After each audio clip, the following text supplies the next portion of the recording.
찬송 드립니다. 342장입니다.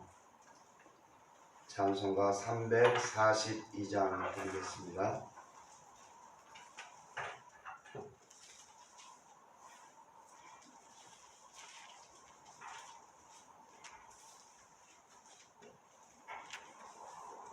너 시험을 당해 죄 짓지 말고 너 용기를 다해 곧 물리치라.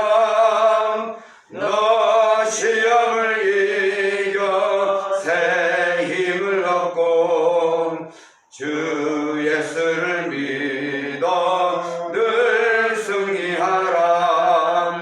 우리 구주의 힘과 그의 위로를 빌라. 주님 내 편에 서서 항상 도우시리. 내 친구를 삼가 잘 선택하고 너 언행을 삼가 늘 조심하라.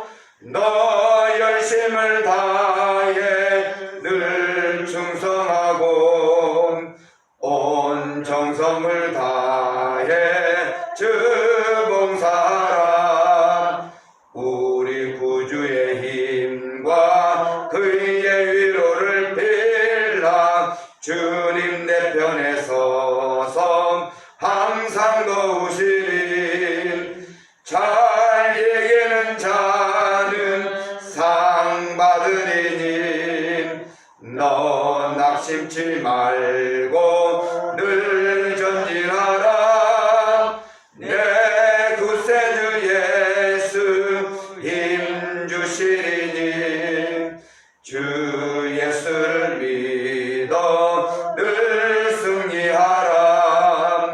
우리 구주의 힘과 그의 위로를 빌라. 주님 내 편에 서서 항상 도우시리. 기도하겠습니다. 우리의 모든 삶의 주인 되시고 우리를 항상 하나님의 선한 길을 따라 인도하시는 하나님, 오늘도 귀한 하루를 시작하면서 주님 앞에 나와 말씀을 묵상하고 기도할 수 있는 은혜를 베풀어 주심을 감사합니다. 늘 저희가 깨어있게 하여 주시고 생명의 말씀에 붙들려 하나님의 뜻을 따라 살아가는 복된 인생으로 삼아 주시옵소서.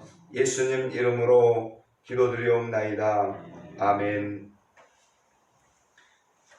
출애굽기 22장 1절에서 15절까지입니다.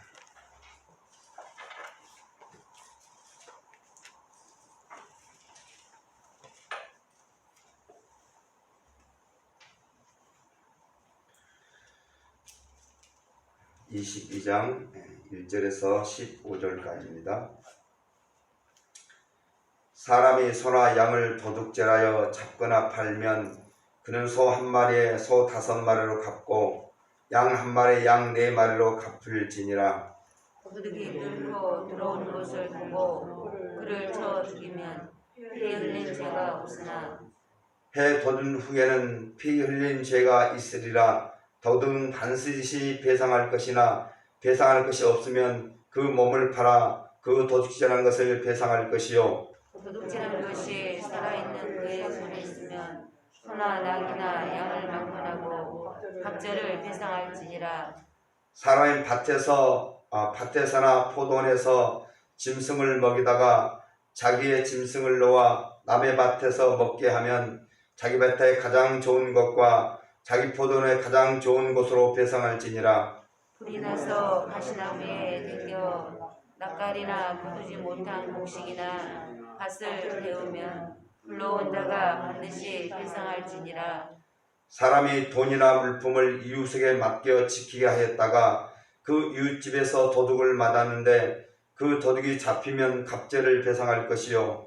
도둑이 잡히지 아니하면 그 집 주인이 재판장 앞에 가서 자기가 그 이웃의 물품을 손댄 여부를 조사를 받을 것이며 어떤 이른 물건 즉 소나 낙이나 양이나 의복이나 또는 다른 이른 물건에 대하여 어떤 사람이 이르기를 이것이 그것이라 하면 양편이 재판장 앞에 나아갈 것이요 재판장에 죄 있다고 하는 자가 그 상대편에게 갑절을 배상할지니라. 사람이 낙이나 소나 양이나 다른 짐승을 이웃에게 맡겨 지키게 하였다가 죽거나 당하거나 끌려가도 본 사람이 없으면 두 사람 사이에 맡은 자가 이웃의 것에 손을 대지 아니하였다고 여호와께 명세할 것이요 그 임자는 그대로 믿을 것이며 그 사람은 배상하지 아니하려니와. 만일 자기에게서 도둑 맞으면 그 임자에게 배상할 것이며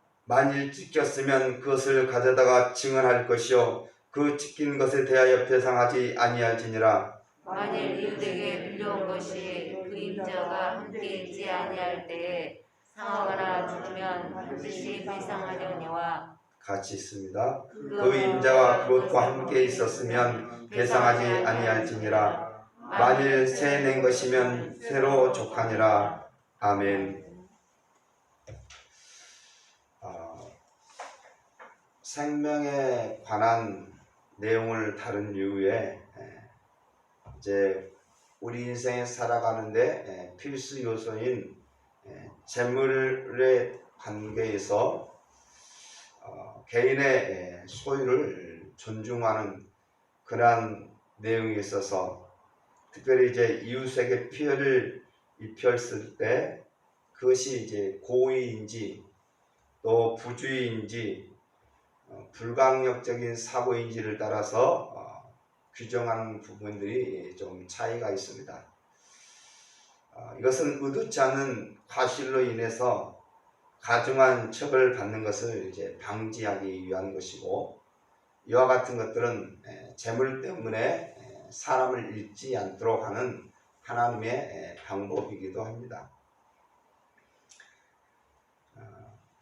하나님은 다른 사람의 이제 재산을 도둑질한 죄를 엄중하게 처벌할 것을 명령하십니다.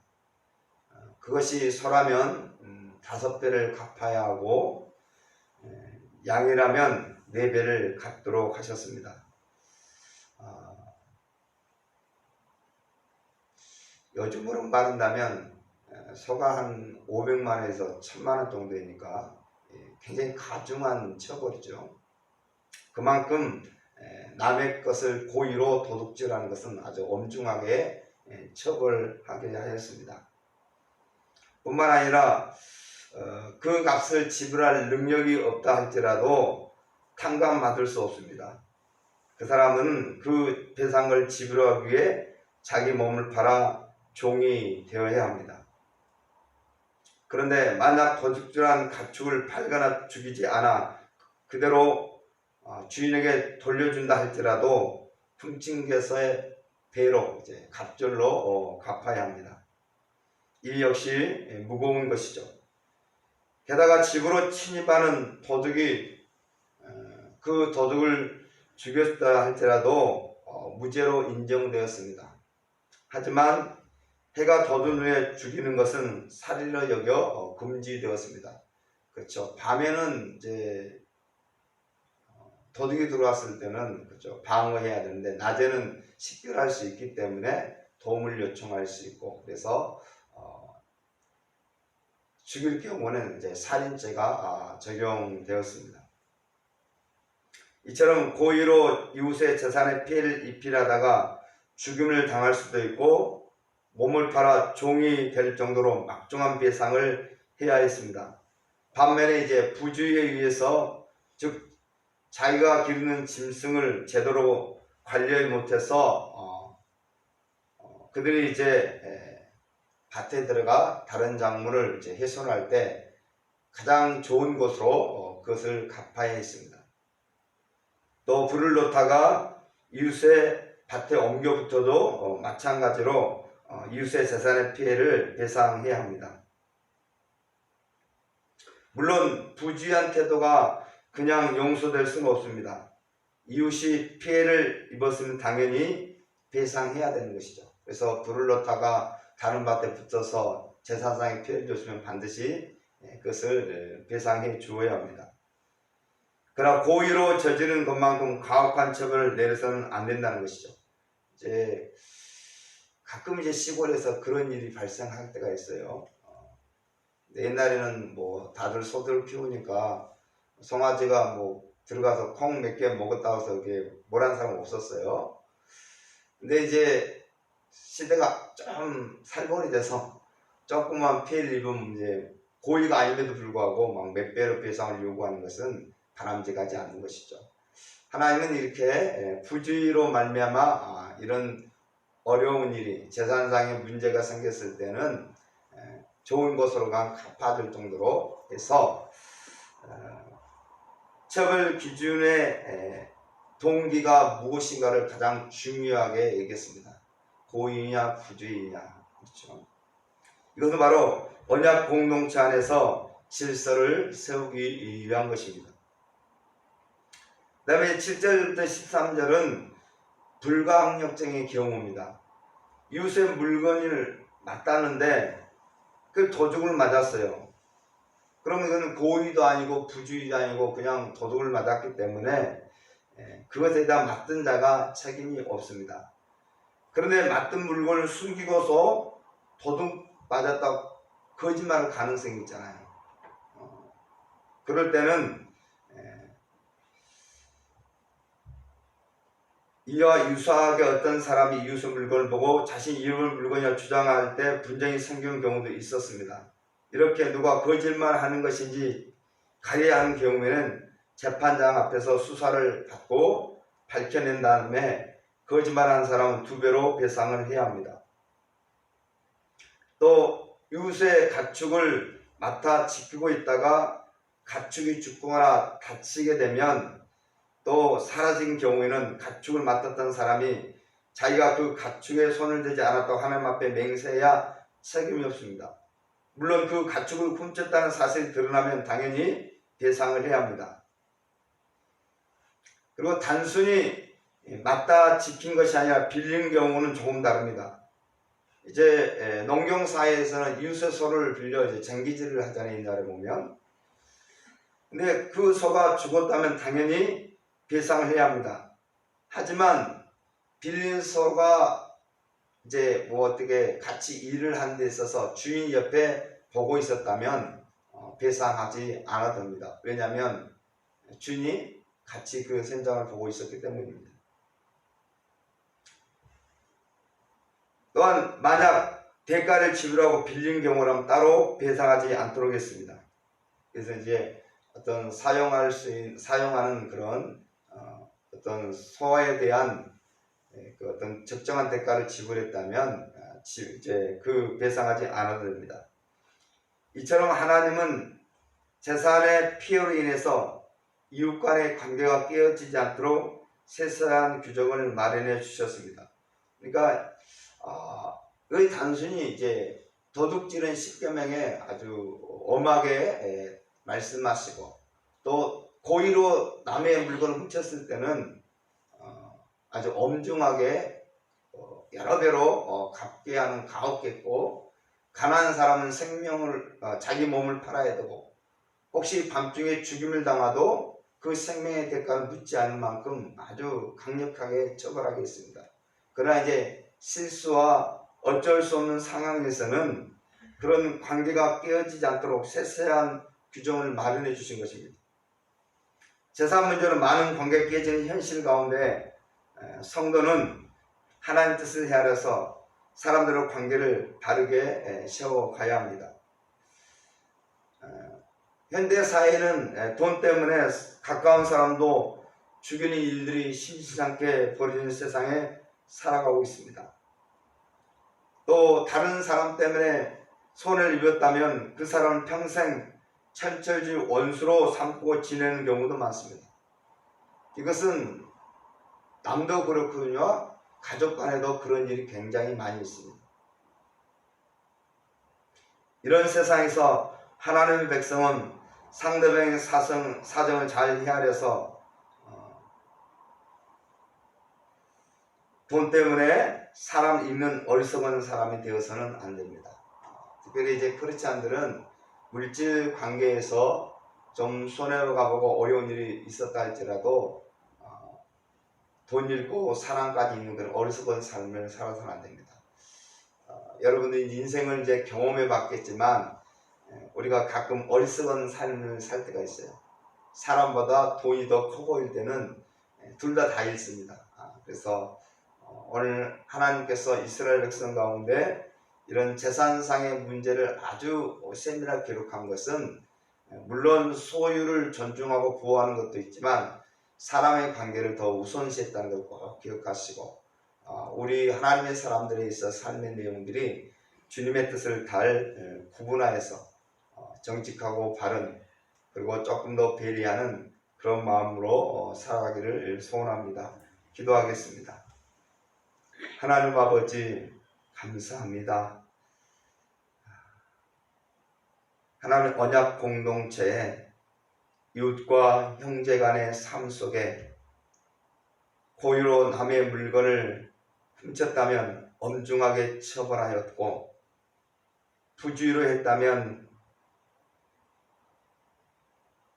배로 갚아줌으로 말미암아 또 이웃의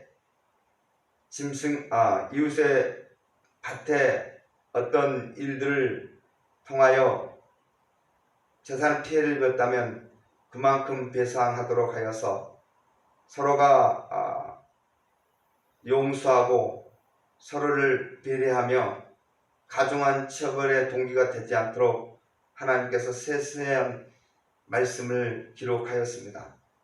또한 불가역적인 경우에도 하나님은 여러 가지 규정을 통하여서 우리의 재물과 물질로 인하여 사람의 관계까지 깨어지는 것이 없도록 하나님께서 조심할 것을 약속하셨습니다. 하나님 아버지, 이 시대에는 돈 때문에 가까운 사람을 해하기도 하고 또한 돈 때문에 평생 동안 보지 않고 살아가는 그러한 사람들이 많이 있습니다. 저희는 하나님을 섬기는 사람으로서 돈 잃고 사랑까지 잃는 어리석은 사람이 되지 않도록 도와주시고 돈 때문에 가족과 형제를 멀리하는 어리석은 사람 되지 않도록 도와주시옵소서. 우리는 가장 먼저 사람을 중요하게 여기고 그 영혼을 헤아릴 수 있는 그런 믿음을 허락해 주신 말미암아 하나님 백성으로서 이 땅에 빛과 소금으로 살아가도록 도와주시옵소서. 예수님 이름으로 기도드리옵나이다. 아멘. 하늘에 계신 우리 아버지 이름을 거룩하게 하시며 아버지의 나라가 오게 하시며 아버지의 뜻이 하늘에서와 같이 땅에서도 이루어지게 하소서. 오늘 우리에게 일용할 양식을 주시고 우리가 우리에게 잘못한 사람을 용서해 준 것 같이 우리 죄를 용서해 주시고 우리를 시험에 빠지게 않게 하시고 악에서 구하소서. 나라와 권능과 영광이 영원히 아버지의 것입니다. 아멘. 기도하시고 돌아가시겠습니다.